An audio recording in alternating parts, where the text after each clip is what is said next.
It's the first month. Yeah. This is Newsroom. Hello and welcome from Johannesburg in South Africa. My name is Evan Jansen. This show is live. It's broadcast from our studios in Auckland Park. We are also streaming live on YouTube with our entire show available on demand, as always, on our YouTube channel. Today we look at the state of the game in the fight against Ebola, as the disease has now killed more than 5,000 Africans. South Africa has the third highest number of asylum seekers in the world. The 2015 social media landscape report was released last week, and we scrutinise trends with you a little bit later in the show. But first, let's get the day's news from Katrine Miller.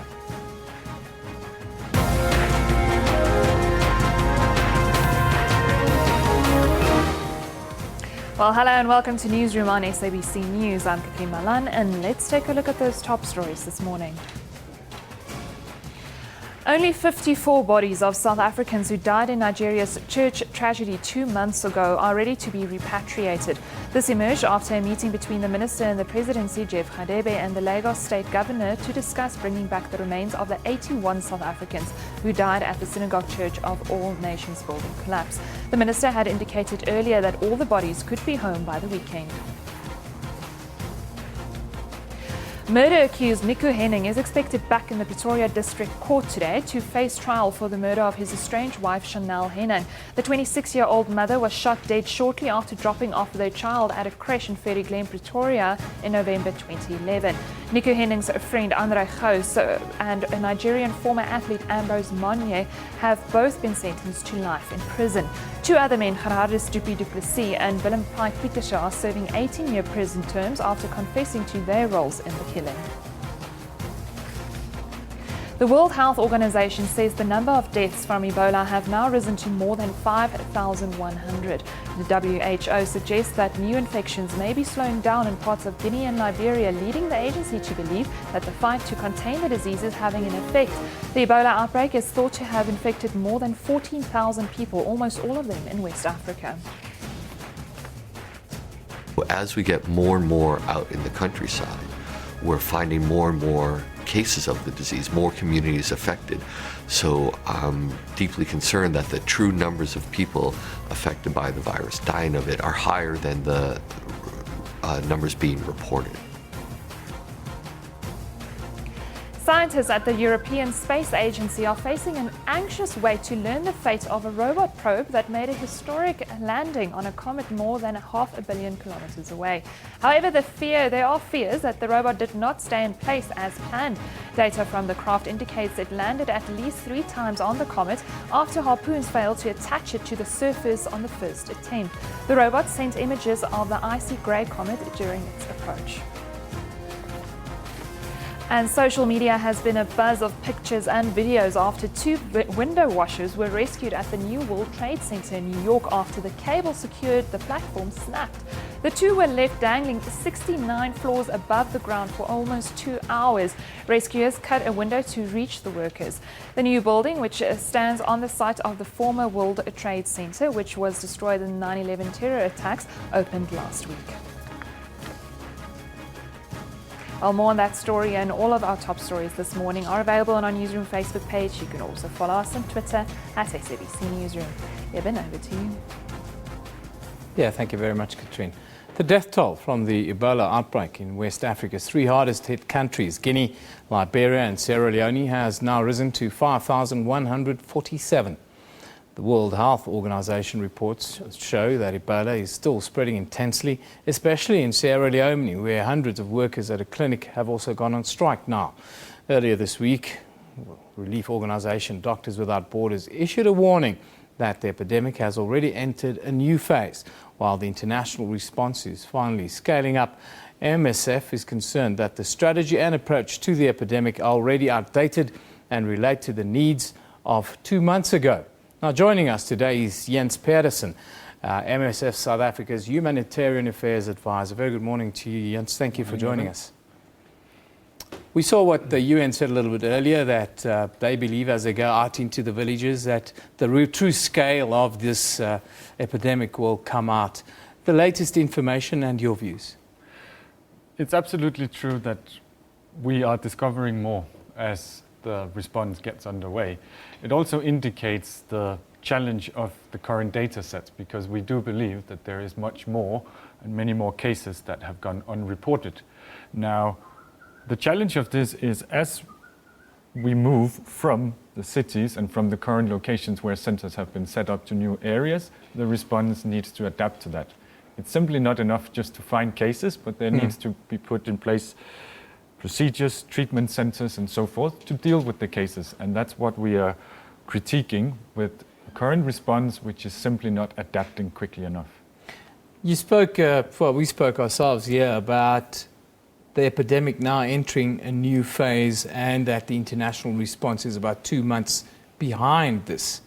What do you mean by this, and what do you think the international community should be focusing on then?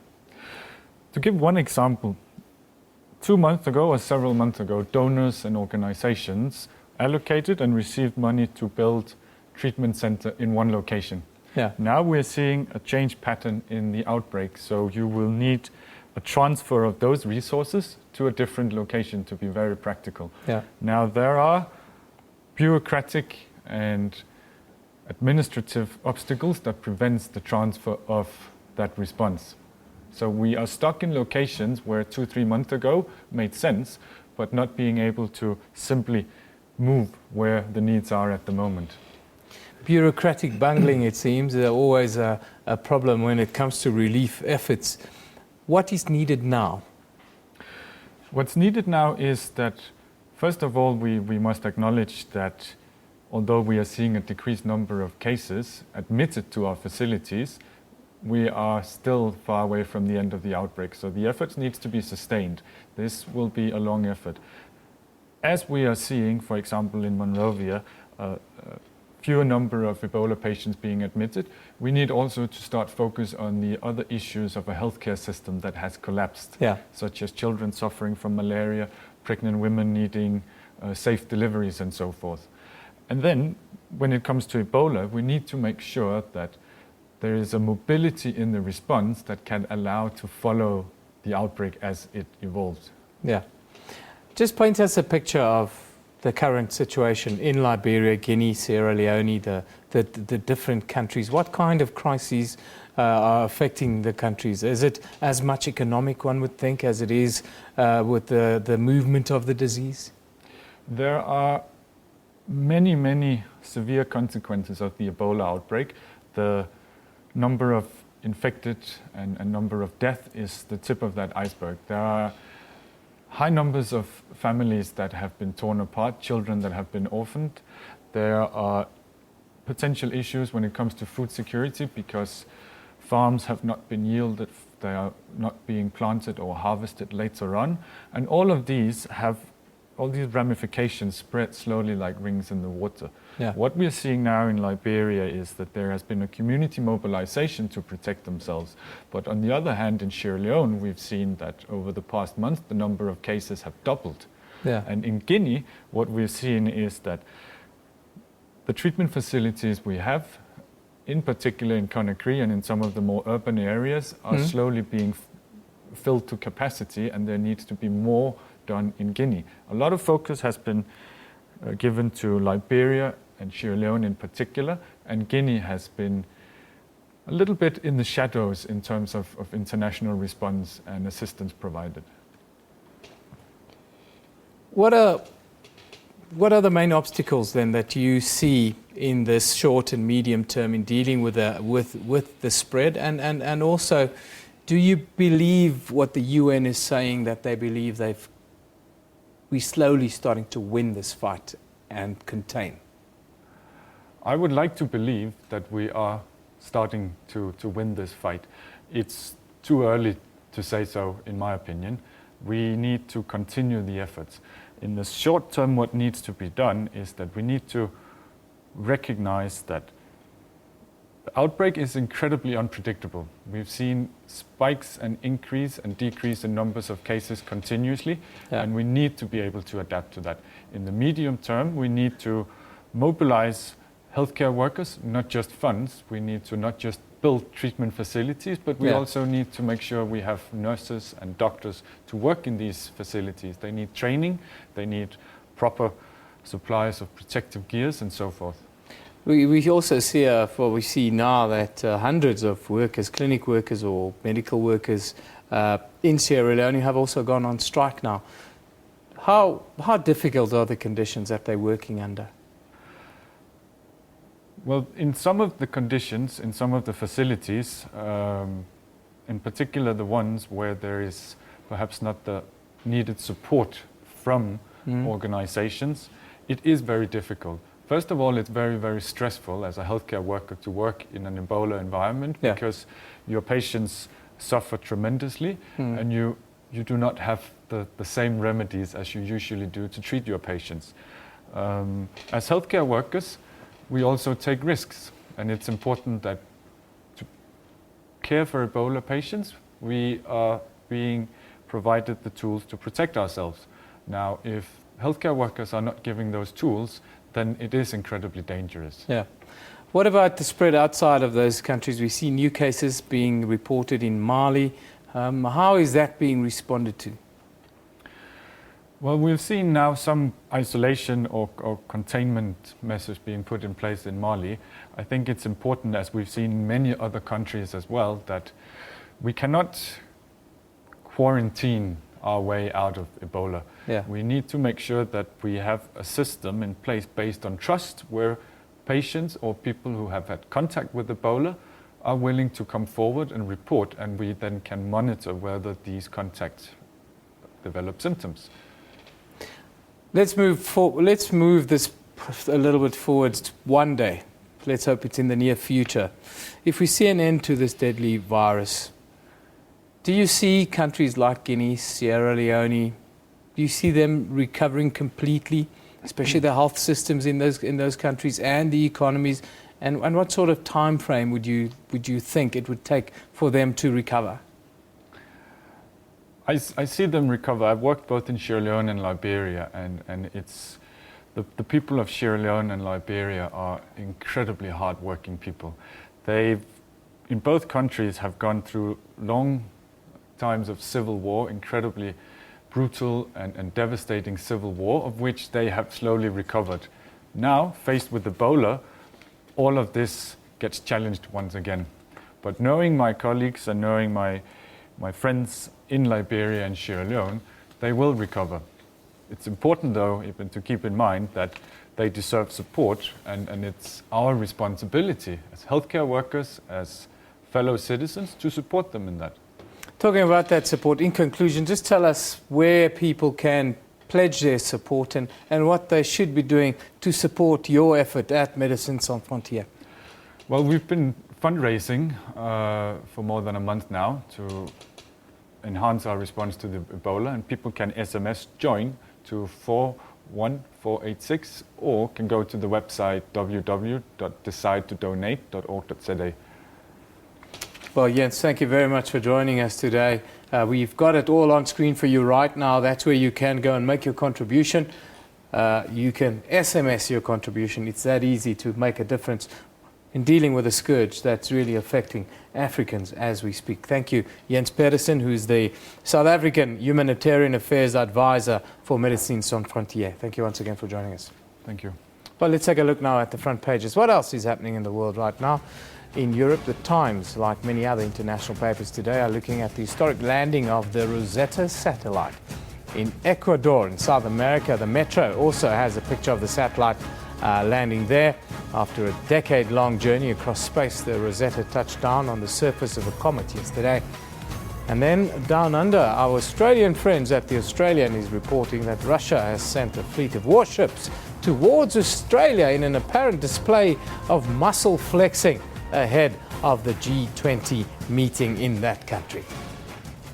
Now we come back home, and always it seems we're fighting with ourselves. Earlier this week, we brought you the story of yet another horrific road rage incident on our country's road. This incident took place over the weekend, close to my house, I must add, and has since sparked outrage, not only about violence on our roads, but also about racism concerns, as it emerged that 2 Netcare 911 paramedics dispatched to the scene attended only to the attacker, who happened to be a white man, who was not injured, they say, and his victim, whose face was covered with blood from the wounds on his head where he'd been hit with an axe. Can you imagine that? Well, this morning it has emerged that Netcare 911 has suspended both the paramedics in question. Now, on Monday, we spoke to the chairperson of Justice Project South Africa, Howard Dembowski, about this specific incident and the many others happening in South Africa. Even though I was seeing this racial storm on social media, it's important for all of us to remember that the violence of road rage, it's violence that's at the heart of this matter.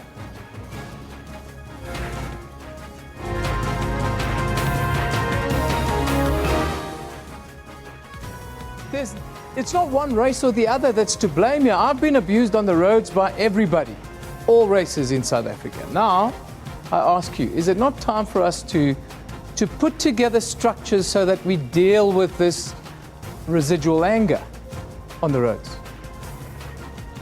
Well, yes, it's shocking, and yes, to default to playing the race card on this particular issue is somewhat sad, because it occurs, and we've seen instances where the people inflicting the violence on other people of the same racial group. So it's got nothing really to do with race. It's got everything to do with pent-up anger, and that pent-up anger, as I said, originates, and I think we need to look at the root cause here. It originates at the root of the fact that people do not behave themselves on our roads, and they've got to this situation because they know that they're actually not going to be taken to task by law enforcement authorities. However, when our courts deal with such people, they need to deal with these people in a very harsh manner. And I would actually say that there's possibly a very good cause now to bring up a new category of offence, being road rage, so that we can put in minimum penalties and sentence people to jail, quite frankly, for this kind of behavior. It's completely unnecessary. No person has the right to beat up another person under any circumstances. But when it... That's right. No one has the right to beat up anyone on the road, any circumstances, especially not chasing people down the roads with axes and hitting them over the head with an axe. I mean, that's medieval. We're in the 21st century. Your tweets have been very interesting, actually. There's been a storm on Twitter and Facebook with regards to this specific story, because it's such a violent axe attack and stirred so much emotion. Let's take a look at what some of the comments or what people are saying right now. Mthokozisi Ibele says, Netcare 911 SA, what a shame, so racist. Yes, they did not want to assist the victim, who happened to be black, who was bleeding profusely from his head. Meanwhile, laying there was a badly bleeding black man whom they simply ignored. Hashtag Netcare 911. Well, Netcare 911 have since now suspended. How can Netcare 911 justify the actions of their paramedics in ignoring an injured man and instead focusing on the uninjured attacker? That's Greg Martin who sent in that one. Margie Vaughan says, is the Claremont Shambok assailant claiming mistaken identity and the same type of clothing for assaulting a gardener running towards work? Yes, we seem to have two men. Methinks the race card is always at the top of the deck in South Africa, says Afrocentric Muslima. Yes, unfortunately, with our history, could it be any different? Now, we stay on the roads, and before we take a break, just a warning to all of you driving out there in the bad weather in Johannesburg and surrounds. CCTV TV footage emerged this week showing what appears to be an attempted smash and grab incident at the Gordon Road incident in Roodepoort on the West Rand. Now look at this man, nonchalantly shows him climbing over the barrier of the embankment, then starts to look into the windows of the cars. There comes his friend, while these law-abiding citizens are waiting at the traffic light, waiting for it to turn green. The criminals apparently wait till the robot is red and traffic is boxed in. At first it appears that the men do not see anything valuable. Something in a vehicle from which the footage is being taken attracts one of the men's attention, and he purposefully starts moving towards the car. As you can see, the camera operator then turns the camera directly on the suspect, and when he sees this, he quickly turns around to hide his identity. be aware. It's the Gordon Road turnoff on the highway. It's close to my house always. All these things seem to be happening around my house. I hope I have nothing, I'm not involved in any of this anyhow. Please keep it sane on the roads. It's wet, it's crazy out there. We have to look out. We have to care, look after each other. This is Newsroom on SABC News. See you now.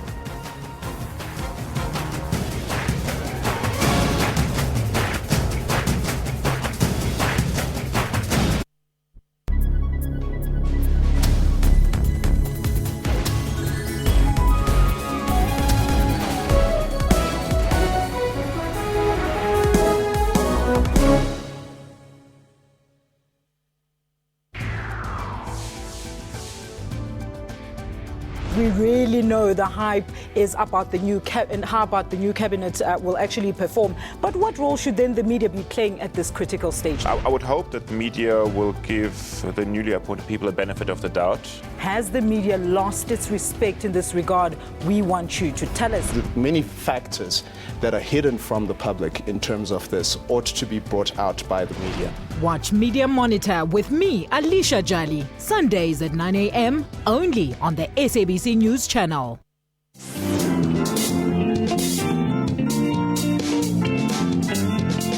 Because of cancer, I realized life is short. I want to live my dream. They can burn my face, but not my voice. I'm definitely not a cross-dresser. South Africa, I'm just a gay man. Join Puleng Molebatsi on Bupilong every Saturday at 17:30 CAT.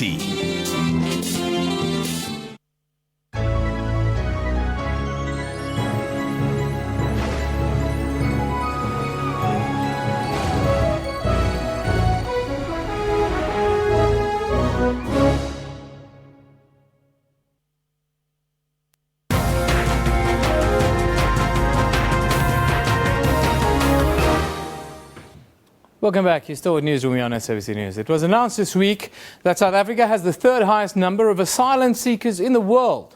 Often refugees come to South Africa because of our wonderful constitution and the laws that provide them with some protection. But we also see issues like poverty and unemployment fuel hostility towards foreigners in some of our communities. Now, to talk to us today about some of the challenges refugees might face, we are joined from Cape Town by the founder and Secretary General of Home of Hopes, Alexandre Kikonga, an organization that provides support to destitute families. A very good morning to you, Alexandre. Thank you for joining us. Good morning. Thank you very much for having me. Now, Alexandre, you work with many asylum seekers here in South Africa, and with our history, one would think that asylum seekers would find a safe haven in South Africa. Is that the case? Yeah, for the moment, yeah, because according to a lot of problems going around, like wars and disease in all over in African countries, South Africa right now it's like a peaceful place and a safe place for asylum seeker. But unfortunately, there's a lot going on here, according to South African Home Affairs Refugee Center.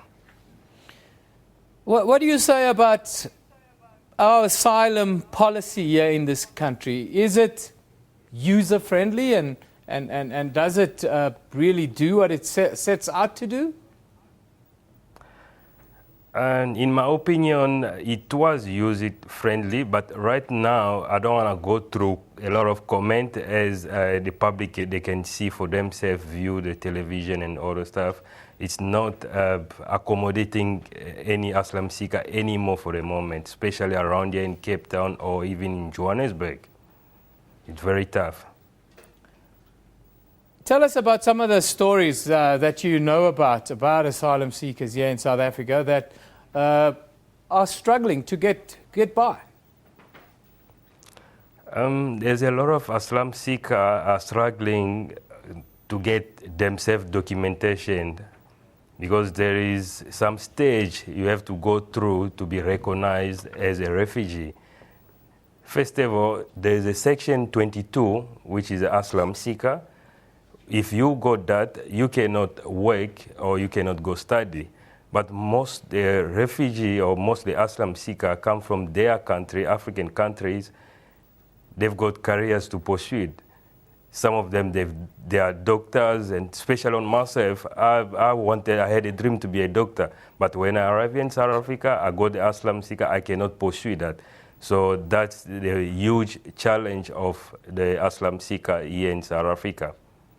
Tell us, what does your organization do for asylum seekers here in South Africa? Excuse me. Our organization here in South Africa, we do support asylum seeker, refugees in terms of, like right now, we've got a program going through which we're launching on before next year's school coming. We in charge of looking after the asylum seekers' children via their education, like from 0 to 12 years old, because we need to build a good foundation, because if the foundation is not good and the education of our kids is not going to be successful, that's what we do for a moment. But beside that, we welcome any other issues as asylum seeker bring to us, because we're working together with UCT Law Clinic here in Cape Town and the other organization called the Scalabrini. What do you want the South African government to do with regards to asylum seekers now in South Africa? Right now in South Africa, what I need for South African government to do is to be clear to all asylum seekers. If you do not want any asylum seeker or a refugee in South Africa, announce it in public. Or if you do want them here, support them in all the necessary project or anything, documentation first. Like right now, asylum seeker or a refugee cannot open a bank account. But while to find a job, your employers need you to have bank account, because they need to pay you through a bank account. But yet again, you cannot have a bank account. How can we survive? How can some career? Alexandra, finally, just give us a picture. Your organization, Home of Hopes, how many families are you assisting, and how difficult is it for families to get by within the context of what you're talking about? Yeah, right now I'm assisting 31 families, and each families, they've got more or less 4 kids, 3 to 4 kids. I am assisting. It's very tough at the moment, especially for myself, because I don't have any sponsor. I'm doing everything on my own. But I think we're getting there through to their faith, because they do believe on what I'm doing right now. So to find us here in Cape Town, my office is on number 15 Summer Greens in Cape Town in Milnerton, or you can contact us via a telephone number. It's an 021-8395-376, or directly on my cell phone is 083-7123-883.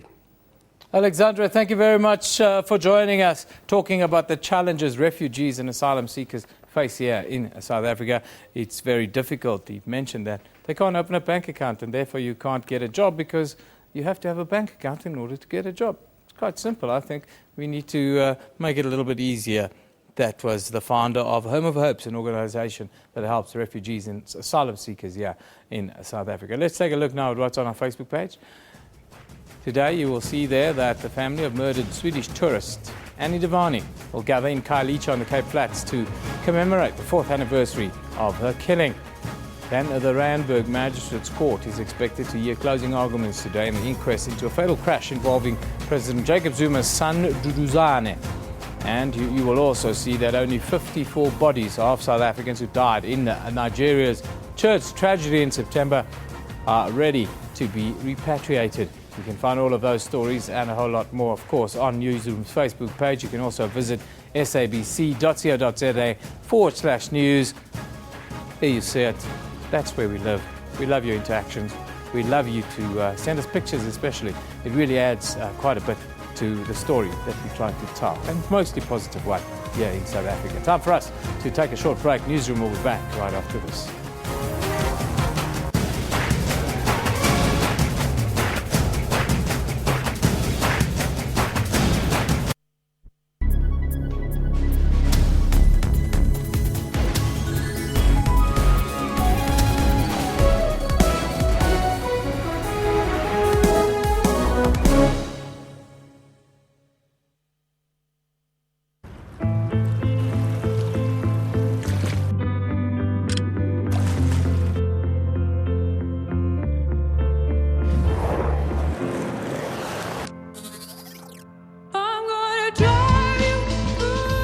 new waterproof smartphone takes superior photos even in low light. Has PlayStation 4 remote play and up to 2 days battery life. Don't settle for good. Demand great. The new Sony Xperia Z3 series.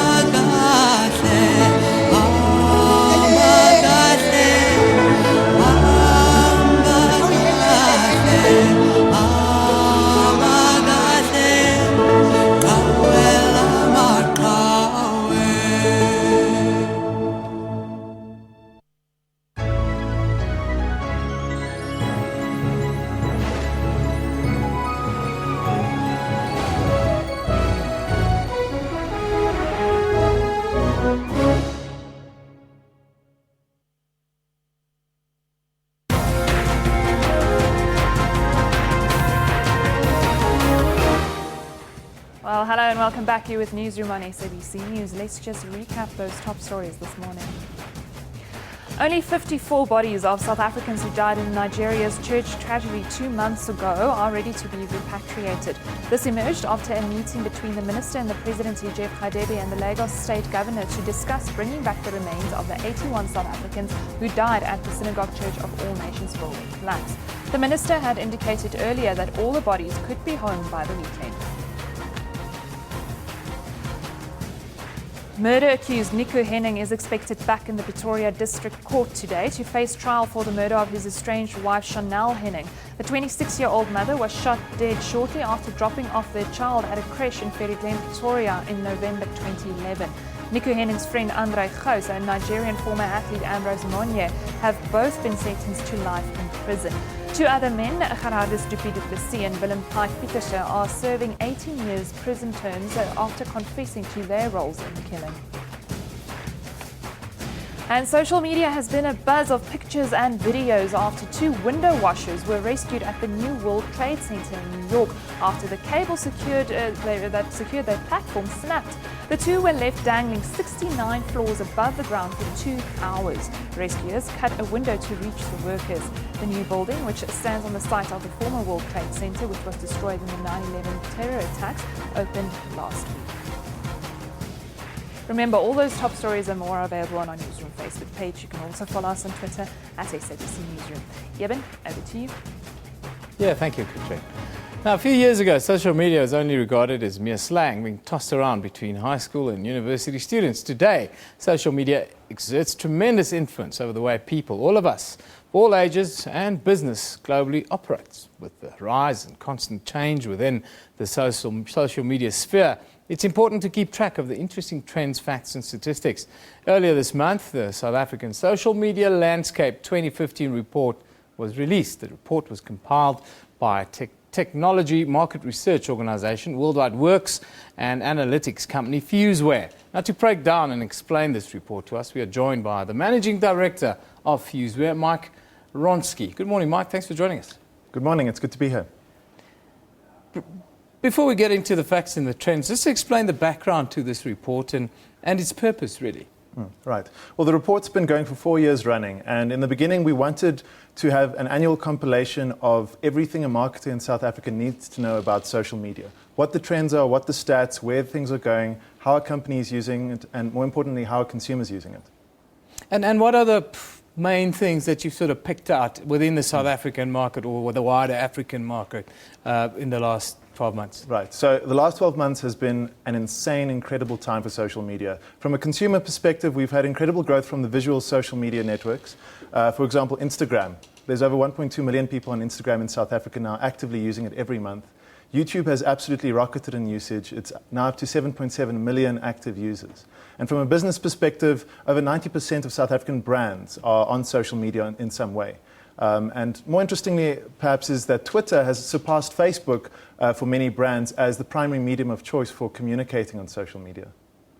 What's the difference between the two? And do you get different types of people using these platforms? Absolutely. Every one of the main social networks have a different demographic footprint. So Facebook and Twitter are inherently different in nature. Twitter is obviously a lot more public, so anybody can create a profile, easily share their updates, share their thoughts to the world. And brands are seeing that as a valuable CRM platform, customer relationship management, in order to glean valuable customer feedback. And I think from a demographic perspective, Facebook now has over 11.8 million monthly users, which means it's starting to approximate the demographics of the country, which is a great way of marketers to better target advertising to the right people. You don't have to pay millions and millions for your research anymore, it seems, Mike. Moving to the rise of the visual social media, is it simply because we live in the age of self-obsession that the Instagrams and the like are now moving on? Or is it that you can make yourself look prettier on Instagram? Well, there's something to be said about adding filters to those photos. But what we found in our research is the number one filter that people use is no filter. They don't actually apply filters to the most popular photos. So that's been an interesting trend. But I think also social media has been fueled almost exclusively by the rise of mobile. So as more and more people get access to high-end feature phones, entry-level smartphones, data costs come down, and even the telecoms like Cell C are creating deals with the networks like WhatsApp to bring down data costs further. Yeah. People are engaging, and it's cheaper and more effective to actually use visual media. And visual media, as always, tells a much better story than text. So it's always going to be the front runner. You're talking about visual media. Let's talk about YouTube and YouTube channels. What's the number one YouTube channel in South Africa right now, and why? Right. So this really surprised me as soon as I saw it come out of the research. The number one channel is owned by an 18-year-old matriculant called Nadav Ossendrever. He started a channel called Kruger Sightings a few years ago. Simple way of just showing the best videos from the Kruger National Park to the world. And it surpassed 100 million views about a week ago. So it's beat out every other brand, agency, media company in the country for this. Shows you content is king, right? Absolutely, always. Almost a decade ago, we see the periodicals come in. It was all about Mixit, and Mixit was the next big thing. Is this still a popular platform within the South African community? Yes, absolutely. People think Mixit is dead. They've got about just under 5 million active monthly users. So it still far surpasses Instagram in terms of raw usage. But if you look at the relative growth, they've decreased 30% year on year. So, you know, the new darlings of social media are the Instagrams of the world. Snapchat and those private instant messaging platforms are on the rise. So I think that's maybe the next big thing where people are taking a stand against privacy. They want more privacy. So the instant messaging platforms give them that. What about monetizing your channel on a YouTube? The 18-year-old kid who's got 100 million views. Right. How do you turn that into value? So it's very difficult to. I mean, if you have 100 million views, you're going to be making some money. So the Kruger Sightings channel is quite sorted in terms of monetization through a YouTube advertising partnership. And I think YouTube has done it really, really well in terms of enhancing the platform for the content creators and their partners. So one of the key trends that we've seen is that individual YouTubers, people like you and me, are now creating their own YouTube accounts, creating great quality content and building their audiences that way without the support of organizations, and they're getting ad revenue from those views. Other networks haven't quite caught up to that yet. So like Facebook and Twitter, they take your money and turn it into advertising, but they don't really pay out people as such. What does the next year, 5 years and 10 years look like in this space? Right. So what I'm seeing is everybody's going to start playing in each other's space. First and foremost, I think from a publisher and a newsroom perspective, it's going to be even more critical for you guys to make deals with the social networks. Because the number one source of traffic worldwide for publishers is now social media. It's actually Facebook. So Facebook, I think, is going to remain the dominant player. But I think Facebook is going to add more tools for content creators to use their platform. So almost like you're going to have an embedded YouTube environment within Facebook. Facebook will allow people to create better quality content because they want the people to remain in the platform. Remain in the platform and interact with the content that they now all own. Thank you, Mike. Absolutely. Thanks for joining us today. That's FuseWare's Managing Director, Mike Ronsky, coming in and telling us all about the trends and what's been happening the last year. They've compiled the South African Social Media Landscape 2015 report. You should look it up. Where can people get access to that, by the way? Right, so the report is available from the Worldwide Works website. If you just Google Worldwide Works, you'll see the press releases Yeah. and you can get more information from there. Okay, it's on Worldwide Works. Mike Vronsky joining us in the Newsroom studio today. On that social media note, let's just have a look at what you've been talking about this morning. What are some of the things you're passionate about at SABC Newsroom? That's where we interact with you. Alessia, what's with them? Boko Haram hangs on to the goals while the Nigerian government hangs on to our dead. Bring back our bodies is the campaign. I can tell you that, 54 are coming back shortly, we hope. The people have been wanting for the loved ones, for 2 months. I still have to bury them. It's so sad. Sorry, Siabonga, I can't read your language, my friend. Neil Collins says, bring back our bodies anywhere in the world where human remains were kept in a foreign country this long. It's ridiculous, says Neil Collins. Suzanne Stokey says, I hope they are truly finally coming home this weekend. Batong, yes, it seems as if there might be a slight delay, but it should be within the next week. Talking about bodies returning or being, sent back home after the tragic day that Friday on September 12th when 115 people lost their lives in a tragic building collapse in Nigeria. Now, it's just more than a week before South Africans will once again unite in the streets of the city of Tshwane. The Unite 2.0 race will be held on the 22nd of November, write that down, 22 November, to demonstrate the depth of the country's commitment to late President Nelson Mandela's vision of sports and culture as a nation builder. Now, to talk to us a little bit more about this exciting event and everything that will be happening next Saturday, we are joined by Monica Newton, who's the Deputy Director General, Arts, Culture, Development and Promotion. Very good morning to you, Monica. Thank you for joining us. Good morning. Thank you for having me. It's a mouthful that I've said there. Unite 2.0 speaks around 20 years of freedom and democracy. Why is it still important for South Africans to come together at events like this?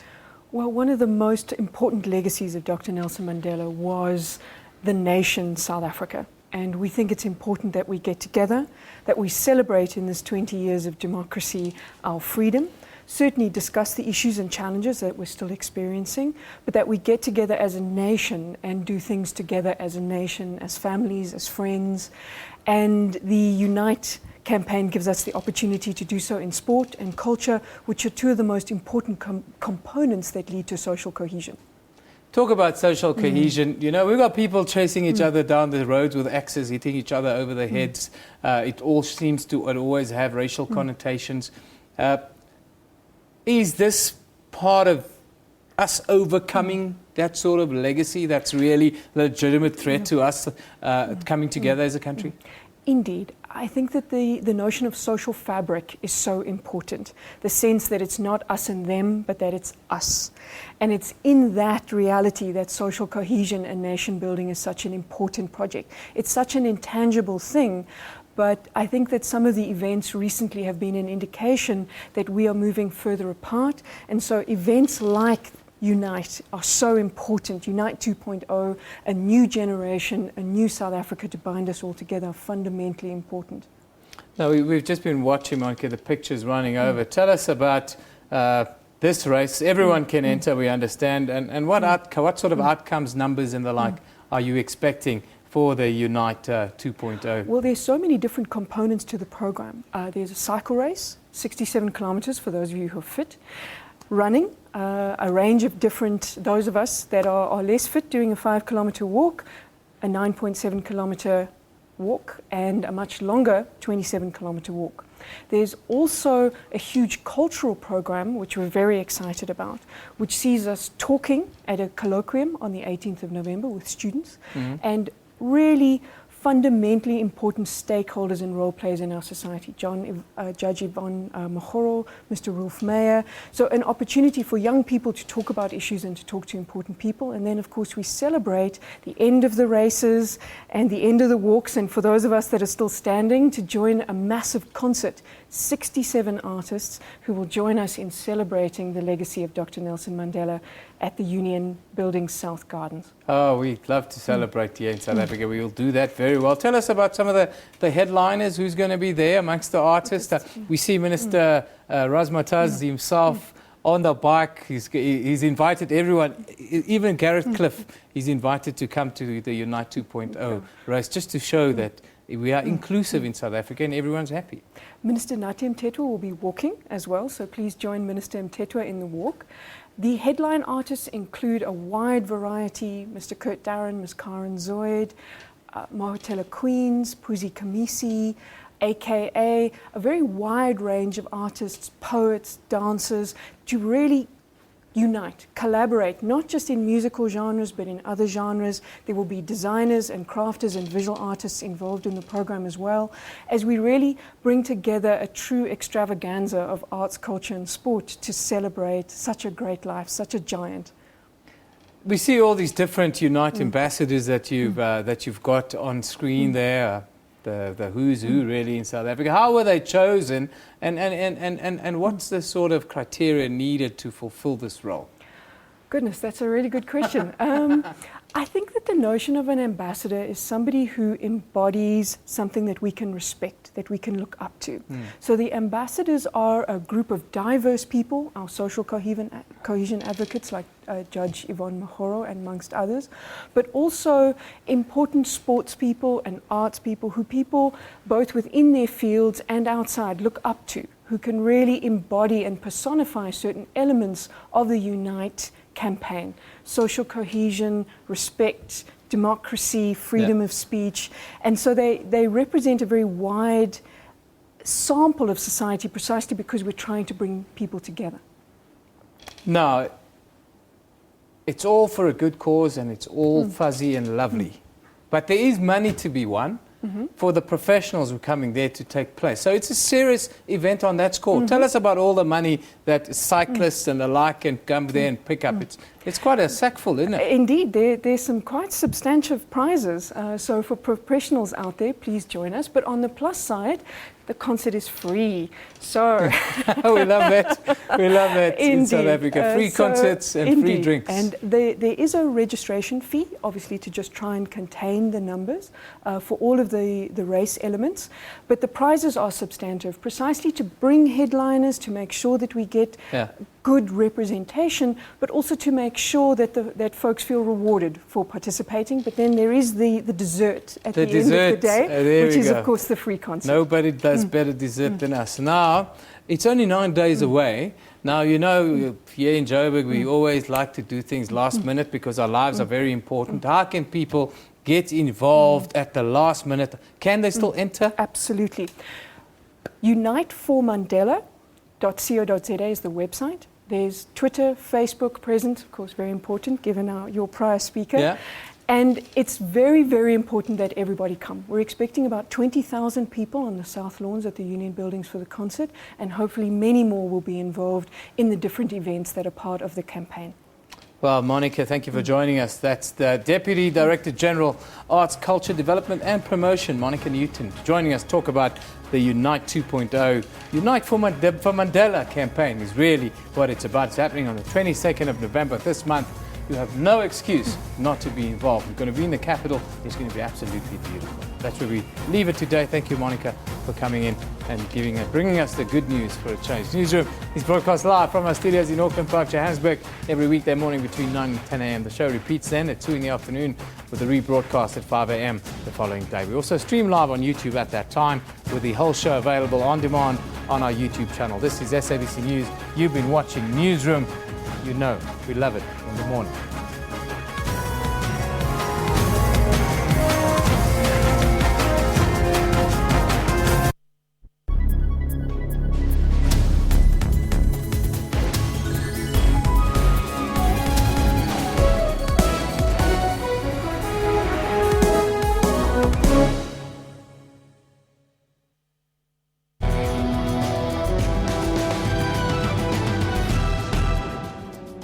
Healthy food is not always the cheapest food option. And so making the healthy choices, the easier choices, remain a health challenge for South African children. Bipolar disorder is said to affect 1 in 100 people.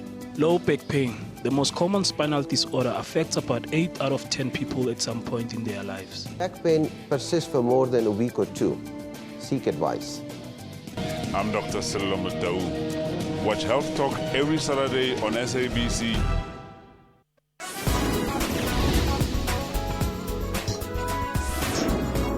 Cameroon's economic capital, a unique art collection is on display.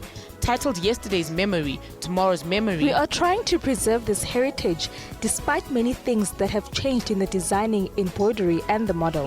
If I'm telling you, you don't like it, I call it defeat. Join Musam Khalipi on Afro Showbiz every Saturday at 19:30 CAT.